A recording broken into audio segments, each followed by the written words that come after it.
জেলেই মরতে রাজি ইমরান খান, তবুও অন্যায়ের কাছে আপোষ নয়। ডরে কাপুরুষ, লড়ে বীর। ক্রিকেট মাঠে তিনি ছিলেন অদম্য যোদ্ধা। দুনিয়ার তাবৎ সব ব্যাটারদের উইকেট তুলেছেন, দুনিয়া জোড়া খ্যাতিমান বোলারদেরও ছক্কা হাঁকিয়ে জয় ছিনিয়ে নিয়েছেন, পাকিস্তানকে বিশ্বকাপ জিতিয়েছেন। খেলার মাঠ পেরিয়ে রাজনীতির মাঠে গোটা দেশকে নেতৃত্ব দিয়েছেন, কিন্তু বিনিময় পেয়েছেন অন্ধকার জেলখানা। প্রায় হারাতে বসেছেন দৃষ্টিশক্তি, তবুও যেন কোনো আপোষ নেই তার। তিনি এখনো অবিকৃত অন্যায়ের কাছে।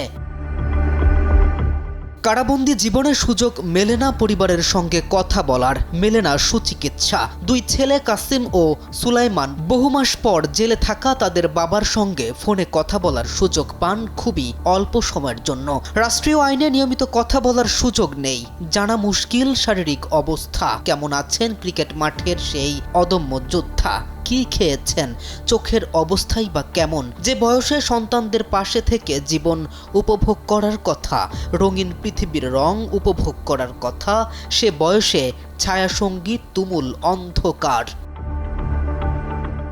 ফোনালাপে বাবা নিজের কষ্টের কথা এড়িয়ে গিয়ে ছেলেদের জীবন নিয়ে উপদেশ দেন এবং মানসিকভাবে দৃঢ় থাকার বার্তা দেন। তিনি নির্যাতনের মধ্যেও ভেঙে পড়েননি, বরং এটিকে জীবনের পরীক্ষা হিসেবে দেখছেন। পরিবারের প্রতি উদ্বেগ থাকলেও নিজের আদর্শে তিনি অটল। ছেলেরা মনে করেন তার উপর হওয়া আচরণ রাজনৈতিক উদ্দেশ্য প্রণোদিত। তার বাবার জন্য সঠিক চিকিৎসা ও ন্যায্য বিচার চান।